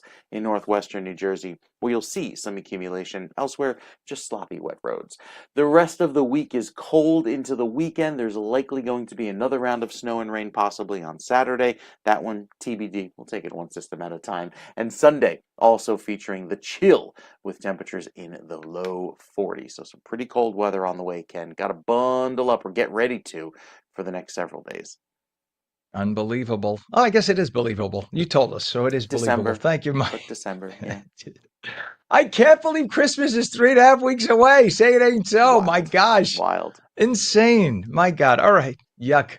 There you go. All right, Mike. We'll check back, sir. It is 38 degrees right now, northern New Jersey, 34 degrees in Trenton. Lots of traffic to tell you about. Let's go over to I-80. We have a crash. I-80 eastbound, east of exit 54. Look at this. Is that the I-80, Cam? Yes, it is. So that's I-80 eastbound, east of exit 54, Mini Sink Road in Totowa. The center lane of 4 lanes closed, and look at the bumper-to-bumper mess. We even have some rubbernecking on the other side right now as it comes towards you. So the westbound is giving you a little rubbernecking. Eastbound is where you have the accident. Again, I-80 eastbound, east of 54, Mini Sink Road in Totowa. Try to avoid that if at all possible. We have a problem. Let's see, over on 22, there's a crash. Westbound at Wequahic Park in Newark with the left lane of 2 lanes and the right shoulder closed. Now we go over to Route 73, which is Berlin Circle.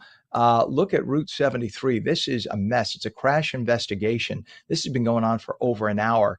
Both directions impacted Franklin Avenue, Berlin. All lanes are closed northbound and the left lane is closed southbound. That's all due to that earlier crash investigation. We have an issue now over on 287. Sorry, this is changing as we speak. So let's go over to 287. There's a crash northbound at exit 12, which is Route 623, Franklin Township. 287 northbound exit 12. Route 623, Franklin Township, with the right lane closed, and that's causing a lot of traffic. If we have that, we can bring up, we'll show you. Pardon me, that has been causing an issue. There you go, bumper to bumper, and that's for over an hour. That has been over an hour causing an issue there. Route 9, we have a down pole northbound north of 8th Street in Lakewood Township with all lanes closed. And then let's go up to Bergen County, shall we? Take a look at Route 4 at Route 17. And I think this might be just a lot of folks. Look at that over there. Well, that's not as bad as it was. About 15 minutes ago, that was just total immobility. But I think that area, that's the whole corridor leading up to the GWB. That's an alternate approach, and that's also where a lot of folks do their holiday shopping. I thought maybe they were getting there a little early. Your approaches to the Hudson River, the Holland Tunnel right now, still 30 minutes in. Lincoln is 35 minutes. GWB upper and lower level approaches, both very heavy. It's going to cost you at least 45 minutes into Manhattan. The lower level on the right, upper level is on the left. 8:21, 'tis the season, and there are many great things to check out to get into the holiday spirit. How about combining the classic Nutcracker with a Garden State twist? Enter Jersey Nutcracker. Nimbus Dance's quirky and lovable story of two Jersey kids and their city adventure. The show takes place this Saturday, December 6th, 6 p.m. at the Wilkins Theater on the main campus of Kean University in Union. Samuel Pott is the founding artistic director of Nimbus Dance, and he joins us this morning. We say good morning and happy holidays to you, Jim. Good morning. Good to have you on. So it's a Jersey twist on Nutcracker. Nutcracker meets The Sopranos, sort of. I'm kidding about that part. Who came up with the concept, and what is the story about? Yeah, so for many people, Nutcracker is synonymous with classical ballet and the Sugar Plum Fairy, and for some people, going to Lincoln Center to see their first exposure to the ballet. And we about 13 years ago, we decided that we would take on a kind of our own version of this Tchaikovsky classic and tell a story about two kids in New Jersey and kind of set free, running through the streets and having this amazing adventure that revolves around discovering a Nutcracker. It's all inhabited by characters that you might meet in New Jersey. So it's an adaptation of kind of the classic story, which takes place back in the 1800s in Germany, and in a way is removed from the reality of current day kids growing up in New Jersey. So that's the background of this production, and it will run at Kean University this weekend, December 6th, as well as at NJ PAC on December 12th and 13th, and then in Jersey City at the Nimbus Arts Center from December 19th through 23rd. Terrific. And how do you tell the story of the Jersey Nutcracker while keeping the theme of the holidays and kind of keeping the Tchaikovsky in it? So that must have been a delicate balance to maintain. It was a lot of fun. Many people are familiar with this music, and if you hear the name Tchaikovsky and it doesn't ring a bell, once you hear the music, you will instantly recognize it because it's usually what's played in all the shopping malls. Ding, ding, ding, Yeah. ding, ding, ding, ding, ding, ding. I'm sorry, we can't play it because of copyright, but yes, I'm giving you the little hum of it right there. There you go. Yeah, that's the Sugar Plum Fairy pas de deux. So we came up with this story. I was working with Alicia Souter, who's a wonderful theater director and playwright based out of Elizabeth, New Jersey. And we came up with a concept about two kids, one rich and one poor, but they're best friends, and they get together right before the holidays to kind of have this adventure in the downtown area of their town. And they run through the streets. The streets come alive, and they discover a Nutcracker. And then some bullies come and try to steal it from them. There is they eventually make their way back to the tree lighting and the mayor's speech. There's kind of a very curmudgeonly kind of corrupt mayor who gives a speech which kind of doesn't go well, and eventually the kids are transported through a magical manhole cover to a vision of what their dark and dreary city might one day become. And it's a city where people dance and people celebrate each other, and And so it's kind of a way of tying together the elements of the original Tchaikovsky ballet, which revolved around toys coming to life and childhood imagination um, and this kind of magical escape to how we could intertwine those same elements into a story that takes place right here in New Jersey. I love that. And that's such a beautiful, perfect for the holidays. It's about magic and imagination, and you want that for kids and adults so that we could transport ourselves back in time to that time. When do you first get a cast together for something like this? How long does it take to bring together a show? Yeah. Well, we've been rehearsing this on and off all fall. We have it's performed by our company of professional dancers, which consists of 16 kind of full-time professional dancers. Many of them have been with Nimbus Dance for years. But then they are joined by casts of many youth performers of multiple ages. And early in the fall, actually kind of end of August, we had auditions for the lead roles, the lead youth roles. And there were many kids from all over the state that came and auditioned, and we selected several casts of the two youth leads, and they've been rehearsing with us really all fall. And then we've got multiple groups of other youth performers that have been also preparing their roles. So now is the time where it all comes together. We're building new sets and new costumes for this kind of ramp up of the production. Yeah. There you go. And we should, because we're in our last 30 seconds, so I want to make sure we get a website for tickets or more information. Yeah, the website where you can find out more information is nimbusdance.org. And again, the performances take place at Kane University, at NJ Pack, and at the Nimbus Arts Center in Jersey City. Nimbus Dance's Jersey Nutcracker this Saturday, December 6th, 6 p.m. Wilkins Theater, the main campus of Kane University in Union. You heard the other locations too. NJ Pack, it's awesome. Founding Artistic Director Samuel Pott, thank you for coming on, and Merry Christmas to you. Merry Christmas to you. Thanks for your time. Thank you. And when we come back, it's Cyber Monday. Brand and digital strategist Fisher joins us with tips on what to buy and how to save even more. Phone lines open, 888-658-0234. You're watching ONNJ Jersey Mornings.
Morning, it's Monday, December 1st, 2025, 35 degrees now at 8:30. I'm Ken Rosato. Welcome back to ONNJ Mornings. Meteorologist Mike Favetta with a nor'easter possibly headed our way. He'll tell you about it in just a sec.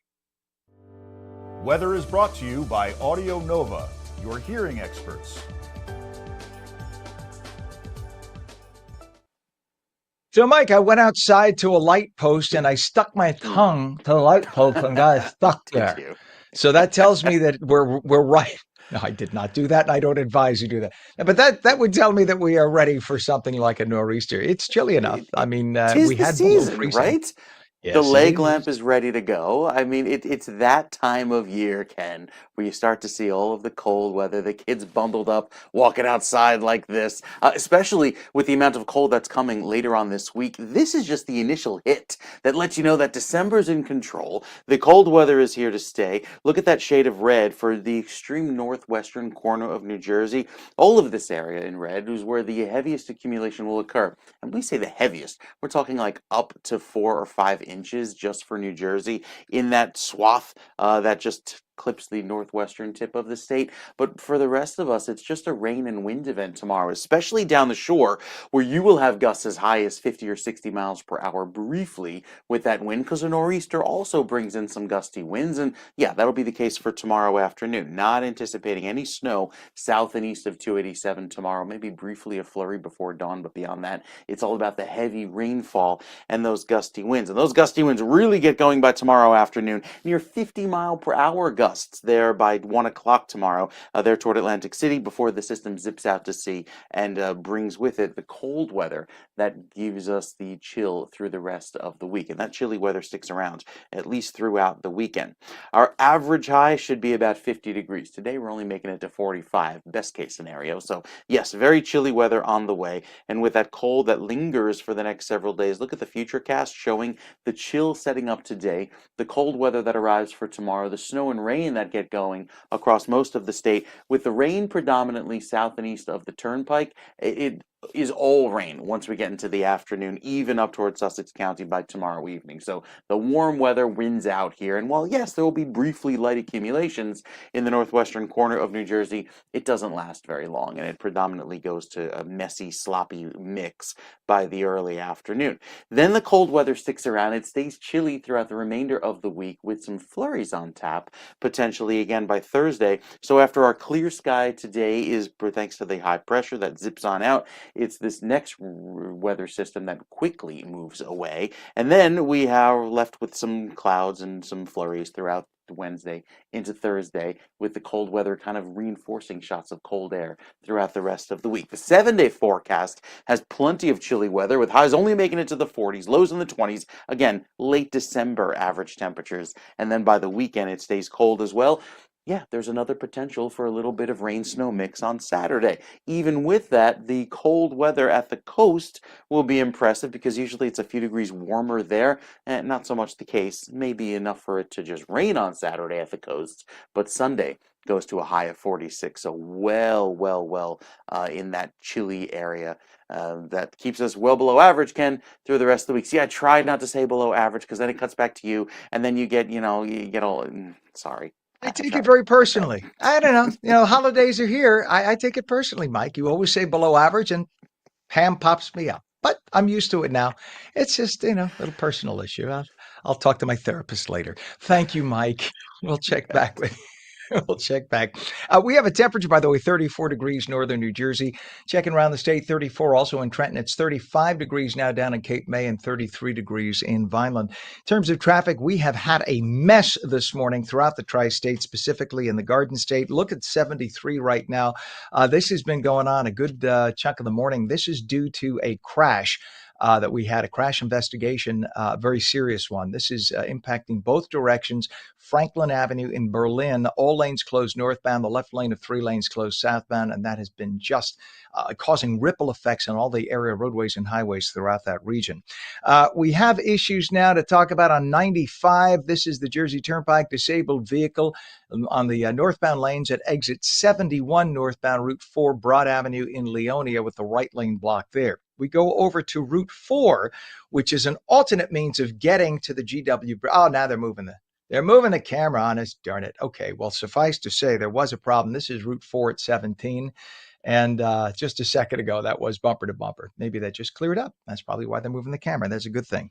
We switch over to 287 right now. 287, we've had a crash that's been impacting the roadway for about an hour and a half now. 287 northbound at exit 12, causing this absolute mess you see here. Route 623 intersection, Franklin Township, with the right lane closed.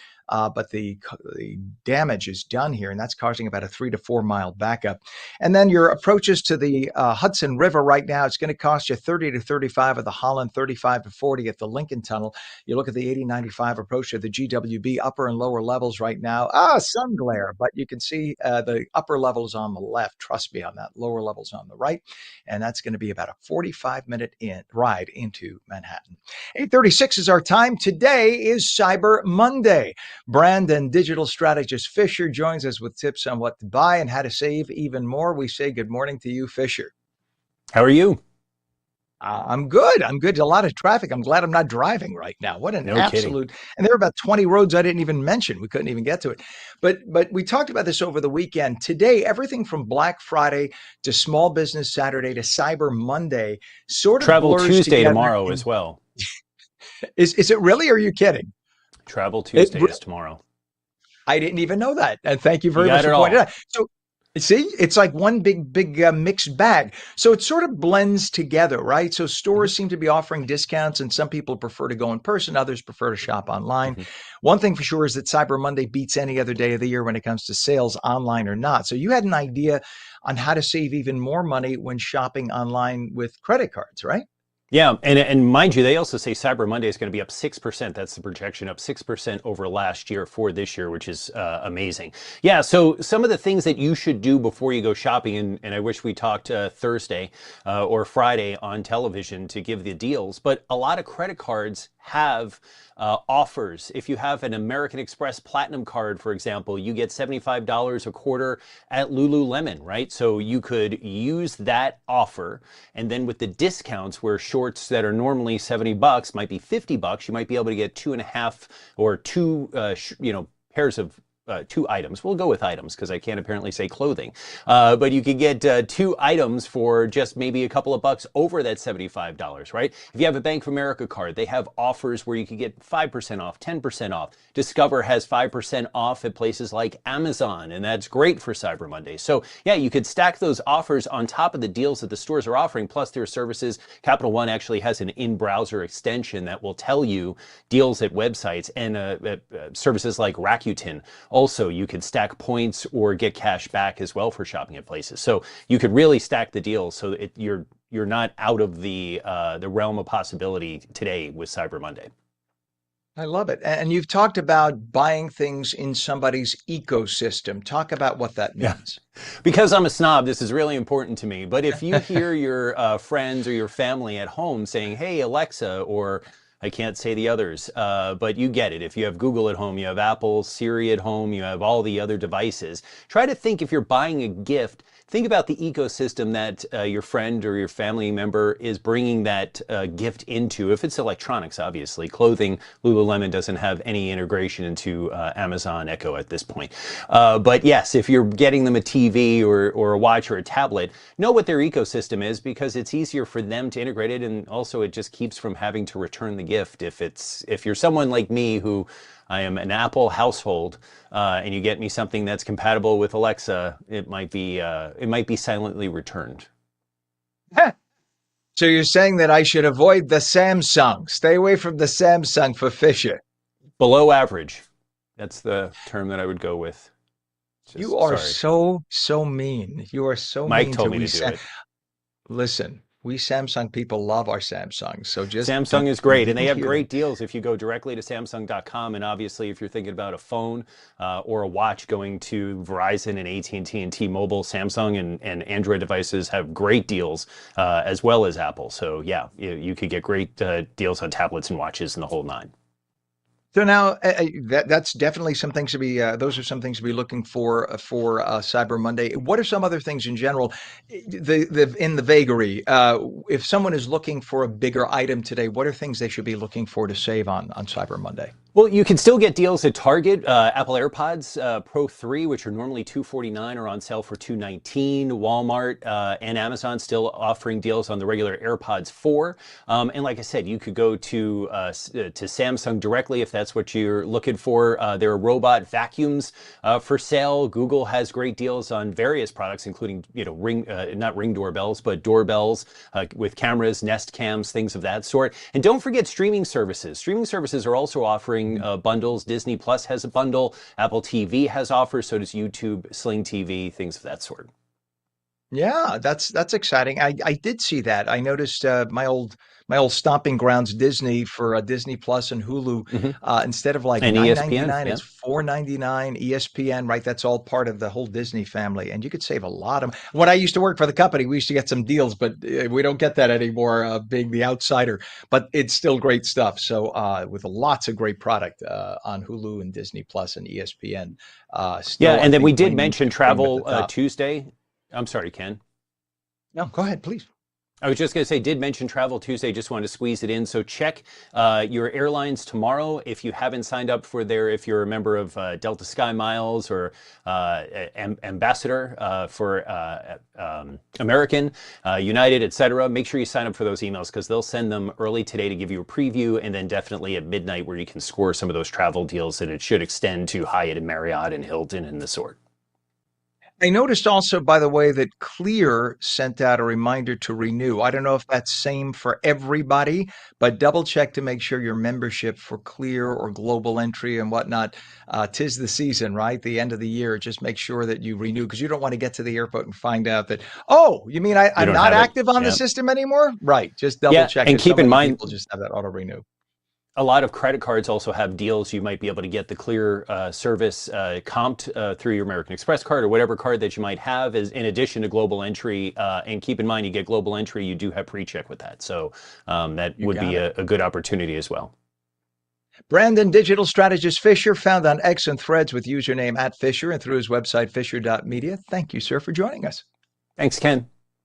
You bet. It is 34 degrees, 8:43. When we come back, we'll talk to author Elaine Hume Peake about a series of historical fiction novels that'll bring World War II to life. Sunshine, then cloudy later, breezy and chilly, highs upper 30s, and a nor'easter coming tomorrow. You're watching on ONNJ Mornings. Back in a minute.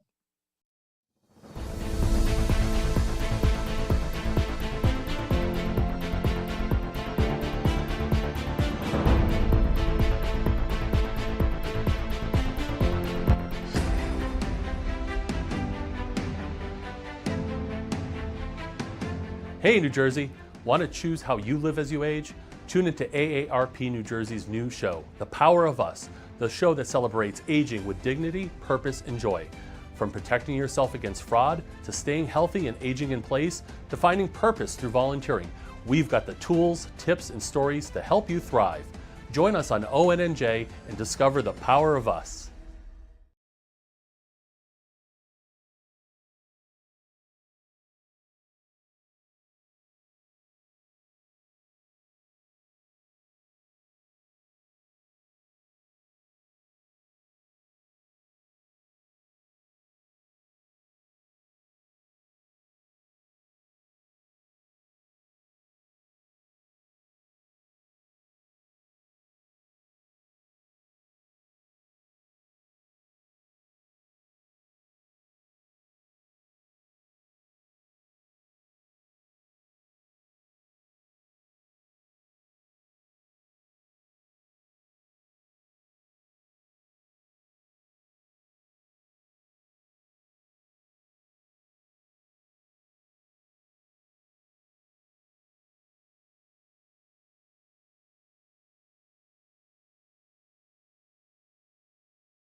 Welcome back to ONNJ Mornings. I'm Ken Rosato, 845, taking calls at 888-658-0234. Lots of sun early, partly cloudy later, breezy and chilly highs upper 30s, and a possible nor'easter developing tomorrow. Meteorologist Mike Favetta has the Garden State forecast.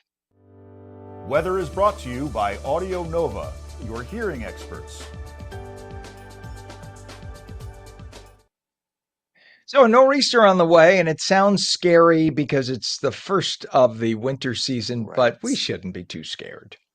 No, I think it's mostly rain and wind for most of the state. I mean, briefly snowfall for northwestern New Jersey early tomorrow morning, and then transitions over to a plain rain, but a gusty wind with that rain. And that'll help the drought situation where some parts of New Jersey down south are now back in a severe drought for the dry period that we've experienced, at least for the last few weeks. That area in Sussex County expanding more into Warren County because the rainfall deficit is now 28% of normal. They are up in Sussex County heading into the winter season. So the good 1 to 2 inch rainfall deficit, they are shaded in red for the northern half of the state. Obviously, some snow and rain tomorrow certainly helping that, even as temperatures today climb into the low 40s, only the upper 30s there up in Sussex and Newton, so plenty of cold air in place for that snow to stick tomorrow morning, only in the northwestern corner of the state.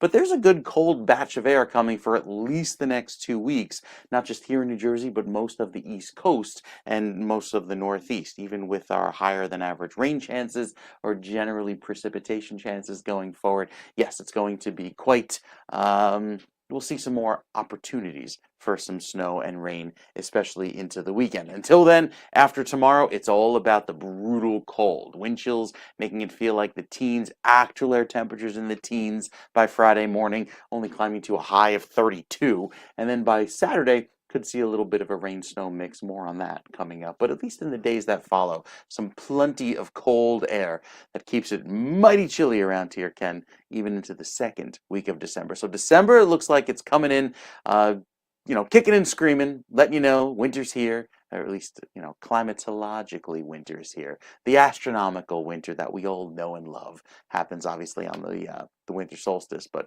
here we are. On my right, I'm doing social media on my left. I'm talking to you in the middle. It's awesome. All right. Mike, thank you very much, sir. We appreciate you. Enjoy the day with your wonderful family, and try to stay warm for your big meteorological day tomorrow. Thank you, sir. All right.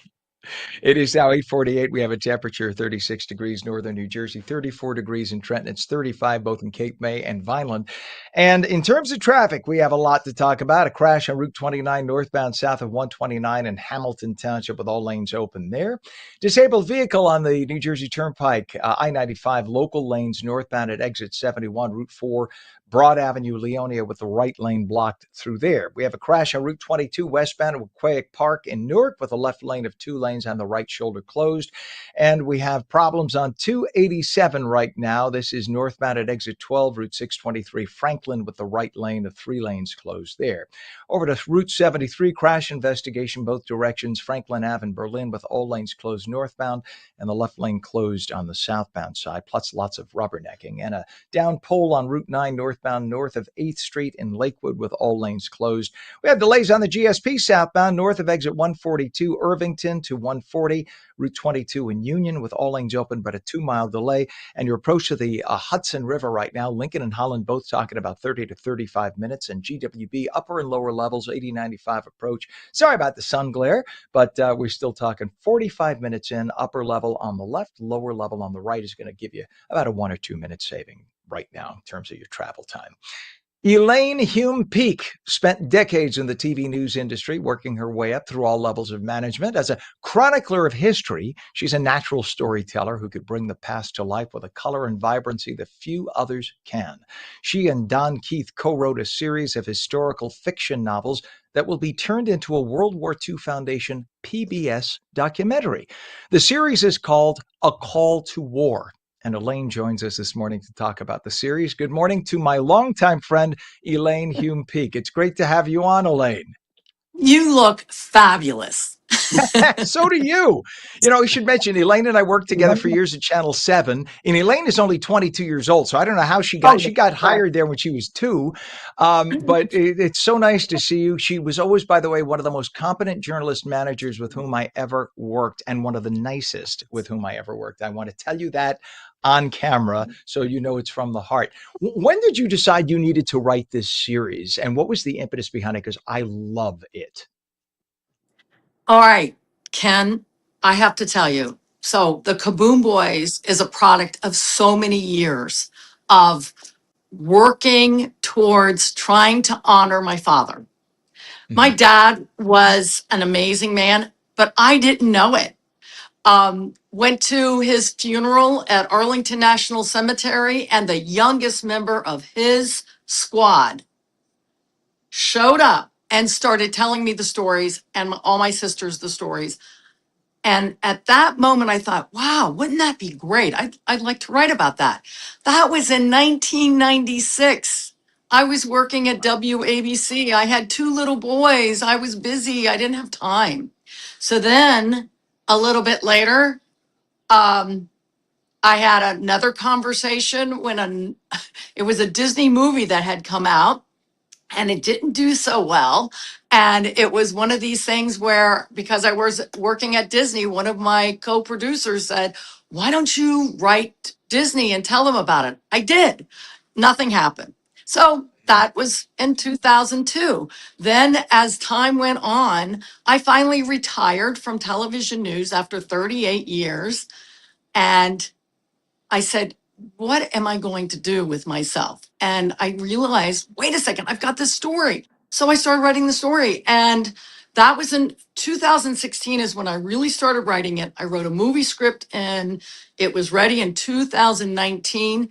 It was the Kaboom Boys. And then in March of 2021, during COVID, a 96-year-old woman who was French. She's no longer with us now. She died in her 100th year. She contacted me on LinkedIn, started telling me all the stories about my father. You know, And that's I'm how going to just this. interrupt a second.